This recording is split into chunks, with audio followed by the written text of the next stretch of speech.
તો ભાવનગરમાં જાનમાં જઈ રહેલા જાનૈયાઓની ખાનગી બસ સળગી જતા અફરાતફરીનો માહોલ સર્જાયો। ભાવનગરના નારી ગામથી ગારિયાધારના ઘોબા ગામે જાનૈયાઓથી ભરીને ખાનગી બસ જઈ રહી હતી। તે સમયે સિહોરના બાજુડ ગામના પાટિયા પાસે બસમાં આગ લાગી। જોકે જાનૈયાઓને બારીમાંથી કૂદીને પોતાનો જીવ બચાવ્યો। આગની આ ઘટનામાં જાનૈયાઓના લાખો રૂપિયા અને 2 તોલા સોનું બળીને ખાક થઈ ગયું।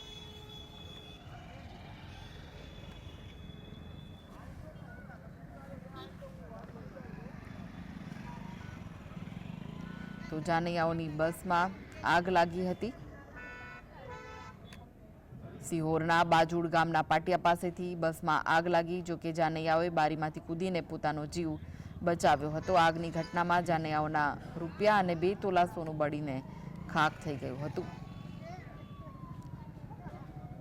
તો ભાવનગરમાં જાન લઈ જઈ રહેલા જાનૈયાઓની ખાનગી બસ સળગી જતા અફરાતફરીનો માહોલ જોવા મળ્યો હતો।